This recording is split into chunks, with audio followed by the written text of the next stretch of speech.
Magandang umaga po sa ating lahat, sa mamamayan ng Santo Niño Perez. Isang panibagong araw at isang panibagong pag-asa sa bawat isa na naririto. Ang awa at biyaya ng Diyos ay laging nariyan para sa kanyang mga nilikha. At ito ay isang pagpapala sa bawat isa. Gayon din naman yung salita niya na patuloy na ipinangangaral dito po sa lugar ng Santo Niño. At maraming salamat po sa inyong pakikinig every Monday, Wednesday, and Friday. At ngayon po, Wednesday and Friday na lamang yung ating schedule. At anyway, yung salita ng Panginoon ay patuloy pa rin ipinangangaral sa lugar na ito. At ngayon, kaya nga po doon dumadating yung pagpapala sa bawat isa. Bakit? Kasi nagkakaroon po ng puwang ang Diyos sa ating mga puso sa pamamagitan ng kanyang salita. Alam niyo po, yung salita ng Diyos, ito ang dahilan kung bakit nilikha ang langit at ang lupa. Diba sinabi ng Panginoon sa Genesis 1:1, "In the beginning, God created the heaven and the earth." Through the word of God, the heaven and the earth were created sa pamamagitan ng salita ng Diyos. At gayon, ganun po kamakapangyarihan yung salita ng Diyos. At gayon din naman, kaya po tayo nabubuhay, ay dahil po sa pangako ng Diyos. Time will come that the Lord will destroy both the heaven and the earth. And then He will create it anew. Gagawin niyang bago ang lahat ng mga bagay na ito. Bakit ganon? Kasi po, ang mundo na kung saan tayo nabubuhay o namumuhay, ay puno-puno po ng kasalanan. Alam po natin yan. Kung saan-saan mayroong krimen. Diba? Maraming mga pagnanakaw, may mga nagagahasa, mayroong mga pagpatay, mayroong mga nadidisgrasya, samot-saring krimen yung ating nakikita. Kahit sa social media, sino po rito ang mayroong Facebook? Malamang lahat tayo mayroong pong Facebook. So, makikita natin yan na ang bawat araw-araw tayo ay nakakasaksi. Nakikita natin yung mga aksidente, kamatayan, o anumang krimen. Araw-araw po natin nakikita yan. Sa social media, alam na alam po natin yan. Ngunit mga kaibigan, ito po yung ating pag-aaralan sa umaga na ito, na lahat po tayo ay may kanya-kanyang buhay. Tama po. Sinabi po sa banal na kasulatan yan, tayong lahat ng tao, dahil tayo po ay nangaligaw mula sa Diyos. Nasira yung ating relasyon mula sa Diyos nung si Eva at Adan ay sumuway sa simpleng utos ng Diyos. Sabi ng Panginoon, "Of every tree of the garden thou mayest freely eat, but of the tree of the knowledge of good and evil thou shalt not eat of it. For in the day that thou eatest thereof, thou shalt surely die." And they chose to disobey the simple command of God. So in short, sila po ay nagkasala sa harapan ng Diyos. Marahil napapatanong kayo, kung si Eva at Adan ay nilikha ng Diyos ng perpekto, bakit sila nagkasala? Yun po yung hindi natin alam, no? Nasa estado ng pagiging perpekto, sila po ay nagkasala. So, kung tayo ay perpekto, kung ang tao ay nilikha ng Diyos ng perpekto, meron siyang kakayanan na mag-decide, meron siyang kapangyarihan na gawin kung ano yung naisip niya. Ngunit ang punto, ang Diyos ay nagbigay ng utos at ang tao ay sinuway ang utos ng Diyos. Ngayon, dahil po sa pagkakasala ni Adan at ni Eva, sabi sa Bible, in Romans chapter 5 verse 12, "Wherefore as by one man sin entered into the world, and that by sin, and so death passed upon all men, for that all have sinned." The result of sin is death, kamatayan, mga kaibigan. Ang resulta ng kasalanan ay kamatayan, mga kaibigan. Ngayon po, yung kamatayan, ito po yung sinasabi natin, huwag kang magsalita ng about sa kamatayan, masama yan. Bawal, masama yan. Hindi mo masama yung kamatayan kasi time will come, mamamatay ka rin. Lahat po tayo, we are appointed to death, the Bible says, as it is appointed unto man once to die, but after this, the judgment in Hebrews 9:27. So time will come na mamamatay tayo. Kung kaya meron pong salita upang ihanda tayo sa araw ng kamatayan. Pero yun mga kaibigan, hindi po natin maisasantabi yung issue natin na lahat po tayo ay mayroong kasalanan sa Panginoon. In fact, yun talaga yung ating kalikasan. Sino po rito yung merong anak na, sige, 1 year old or 2 years old, tapos, 1 year old, 2 years old, pero nakikita mo yung kasamaan ng ugali ng anak mo, di ba? Pero ang tanong doon, sino yung nagturo sa kanya? Actually, walang nagturo doon sa anak. Yun po ay kalikasan ng tao na maghalit, okay? Na gumawa ng kasalanan, mga kaibigan. Wala pong eskwelahan na nagtuturo kung paano maging masama yung tao. Bakit? Kasi masama na yung tao eh. Masama po tayo, mga kaibigan. Yung ating pag-iisip, masama. Yung ating labi, masama. Lahat po tayo pinaglihi sa kasalanan. Kung kayo po ay hindi nyo inaamin na kayo ay makasalanan, kayo po ay nagsisinungaling kung ganun po. Mga kaibigan, lahat tayo mayroong kasalanan sa harapan ng Diyos. At nakakatakot po yun. Bakit? Kasi ang Diyos natin hindi tao. Hindi siya pwedeng suhulan ng kahit sino. Diba sa justice system ng Pilipinas ay merong korupsyon. Merong korupsyon. Maging yung judge ay po pwedeng bayaran ng salapi. Diba? Meron tayong tinatawag na under the table. Nasusuhulan yung mga husgado sa Pilipinas. Pero alam nyo po, ang Diyos ay husgado din. Ang Diyos ay judge din. Pero hindi siya masusuhulan ng kahit sino. Kahit anong gawin ng tao, siya ay nagkasala sa harapan ng matuwid, banal at Diyos ng hustisya, mga kaibigan. Nakakatakot po yun. Kasi ang sinasabi ng Diyos sa banal na kasulatan, kapag kayo ay guilty sa aking mga kautusan, ang bunga niyan isa lamang yung kamatayan ng bawat isa. Baliwalain nyo man yung mensahe na to, mamamatay rin kayo, mga kaibigan. Lahat tayo mamamatay. Kaya nga, merong salita ng Diyos upang bigyan tayo ng pag-asa. Ihanda tayo sa araw ng kamatayan. Ang ibig sabihin ng kamatayan, hindi lamang po yung kamatayang pisikal. Oo, namamatay yung tao pisikal, pero meron pong kaluluwa yan. At yung kaluluwa ng tao, yan ay mabubuhay, magpakailan pa man. Kung ating iisipin, yung kaluluwa ng tao, mabubuhay, magpakailan pa man, pero yung katawan ay mamamatay at may iiwan dito sa lupa. Mga kaibigan, pagtunan po natin ng pansin yung ating kaluluwa. Mas pinagtutunan natin ng pansin yung physicalities natin eh. Pero mamamatay yan, yung kaluluwa mo mabubuhay, magpakailan pa man. Kaya nga, sa harapan ng Diyos, dahil tayo ay nagkasala sa matuwid, banal at perpekto na Diyos, dapat tayong husgahan. Ano yung pag-husga? Ano yung hustisya? Na you must die. Bakit? Kasi tayo po ay nagkasala sa Diyos. Does it make sense, friends, folks? That we all have sinned, for all have sinned and come short of the glory of God. That in the eyes of God, the Lord has only one word to you. You are guilty.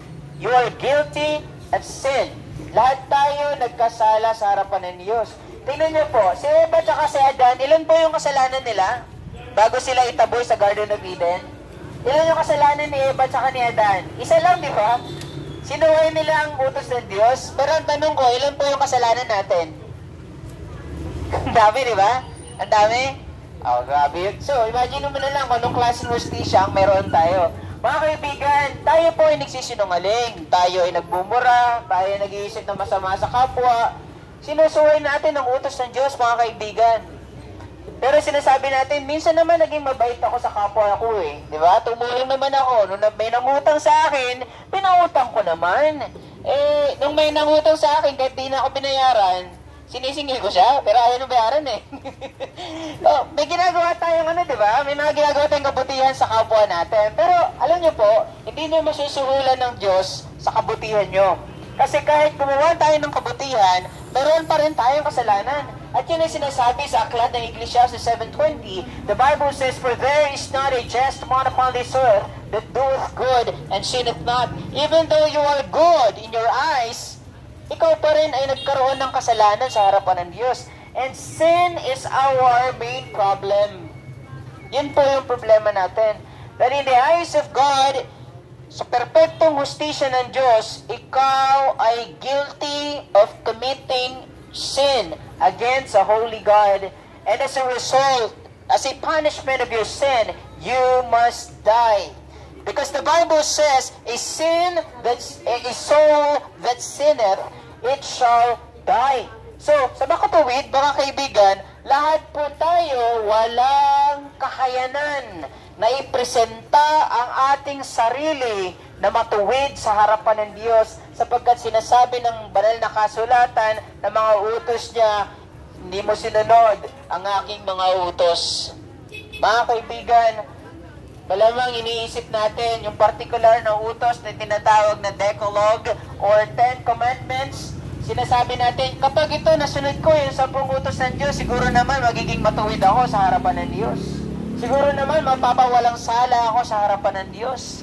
Ano-ano po ba yung 10 utos ng Diyos? The Bible says the first commandment is that thou shalt have no other gods before me. Then pangalawang commandment, thou shalt not make unto thee any graven image. Pangatlo, thou shalt not take the name of the Lord thy God in vain. Pang-apat, remember the Sabbath to keep it holy. Pang-lima, honor thy father and mother. Pang-anim, thou shalt not kill.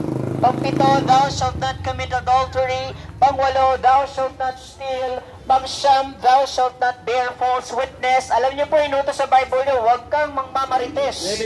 Nasa 10 utos po yan, mga kaibigan. Siguro gugulat yung iba sa atin, natatawa. Nasa 10 utos yung bawal magmarites. Alam po ba natin yon? Sa 10 utos ng Diyos, pang-siyam, sinabi doon, thou shalt not bear false witness. Huwag kang magmamarites na hindi naman totoo. Baka iba sa atin at tumatawa, guilty kagad tayo, di ba? Yun po yung nasabi ng banal na kasulatan.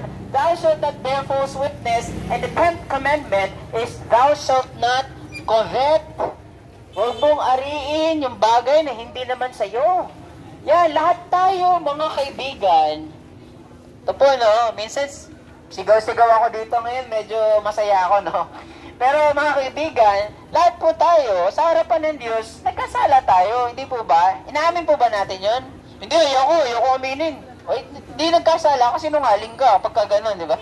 Hindi ako makasalanan, hindi ako sinungaling. Sinungaling ka. Sabi sa Bible, all liars. Let God be true, but all men are liars. Lahat tayo ay sinungaling, mga kaibigan. Kaya ito po, minsan tinatawarin natin yung kasalanan. Pero alam mo po ba, nung si Eva at si Adan nagkasala sa harapan ng Diyos, 1 beses lang, tinaboy sila sa Garden of Eden.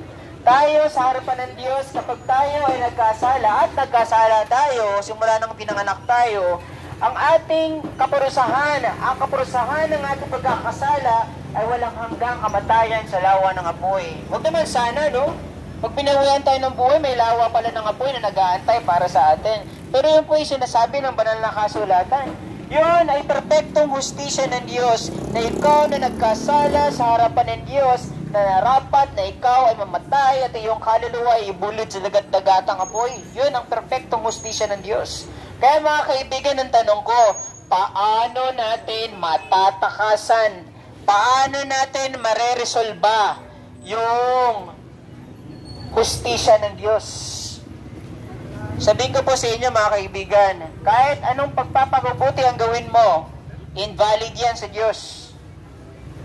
Kung sasabihin mo na ako ay mabait naman sa aking kapwa, mabait ako sa aking mga kamag-anak, pagtanong mo ba ako sa kapitbahay ko, papagurin niyo pa ako, Pagtanong mo sa kapitbahay niyo, papagurin niyo pa ako. So, mga kaibigan, lahat tayo, sabihin natin gumawa ka ng kabutihan, pero sabi sa Diyos, kahit pa sundin mo ang utos ng Diyos, pero pag nagkamali ka sa isa, sabi sa Bible, whosoever shall keep the whole law and yet offend in one point, he is guilty of all. Isa lang. Isang pagsuway lang, guilty ka na sa lahat ng kautusan ng Diyos. Mga kaibigan, paano natin matatakasan yung hustisya ng Diyos? Paano natin masasatisfy yung hustisya ng Diyos? Sabihin ko po, hindi sa sarili nating kaparaanan. Para ang tao, ikaw ay mapawalang sala, may deklarang matuwid sa harapan ng banal at Diyos ng hustisya, kinakailangan mong manampalataya kay Kristo Jesus. Magtiwala sa kanyang mga ginawa. Because the Bible says, the Word of God says, knowing that a man is not justified by the works of the law, but by the faith of Jesus Christ. Even we have believed in Jesus Christ, that we might be justified by the faith of Christ, and not by the works of the law. For by the works of the law shall no flesh be justified. Mga kaibigan, upang mapawalang sala tayo sa harapan ng Diyos, kinakailangan natin si Kristo Jesus na bugtong na anak ng Diyos. Ano ba? Sino ba si Kristo? Ano ba siya? Si Kristo Jesus po, ito yung pag-asa na ipinigay sa atin ng Diyos. Dahil wala tayong kakayanan na sundin ang lahat ng utos ng Diyos, kinakailangan ng isang Diyos na nagkatawang tao upang sundin ang lahat ng utos ng Diyos. Mabuhay ng matuwid hanggang sa kanyang kamatayan bilang pangtubos sa ating mga pagkakasala. Mga kaibigan, mapapawalang sala lamang tayo kung tayo po ay magtitiwala doon kay Kristo, doon sa kanyang ginawa sa krus ng Kalbaryo para sa bawat isa. Friends, ladies and gentlemen, ang purpose, ang dahilan kung bakit ibinigay ng Diyos ang batas ay hindi upang gawing daan ng kaligtasan. Ang batas ay nariyan upang tayo ay dalhin kay Kristo. The Bible says, wherefore the law was our schoolmaster to bring us to Christ, that we might be justified by faith. Mga kaibigan, yung batas ay banal, yung batas ay mabuti, yung batas ay nagmula sa Diyos, pero yung batas ng Diyos, wala itong kakayanan upang gawin kang matuwid sa harapan ng Diyos. Kinakailangan si Kristo na isang Diyos na nagkatawang tao, siya lamang yung nakasunod sa lahat ng batas ng Diyos. At yung pagsunod niya sa batas ng Diyos, ang kanyang katuwiran ay maaari niyang ibigay sa iyo ng walang bayad kung ikaw lamang po ay mananampalataya sa kanyang ginawa doon sa krus ng Kalbaryo. Sana po malinaw yung mensahe ng banal na kasulatan. You cannot render yourself perfect and righteous before God unless you put your faith in Jesus Christ as your Savior. Friends, please listen. Our hope today is this: the one who died on the cross, though God, He became a man to reach us, to save us from the penalty of sin, to give us life. And that life, sabi niya, magkaroon kayo ng buhay na masagana. Mga kaibigan, si Kristo lamang yung ating pag-asa. Jesus Christ is our lawyer. Pinagtatanggol tayo ni Kristo laban sa batas. Bagamat ang Diyos Ama, tayo po ay dineklarang guilty dahil sa ating mga kasalanan, pero merong isang tao, bagamat Diyos, na sinasabi niya, bagamat ito ay guilty, itong mga tao nito ay guilty sa inyong harapan, ngunit ang sarili ko ay aking iaalay upang matubos sila sa kanilang mga kasalanan, upang ang aking dugo ay gawing panlinis sa kanilang mga pagkakasala, sin in the past, present, and even sin in the future.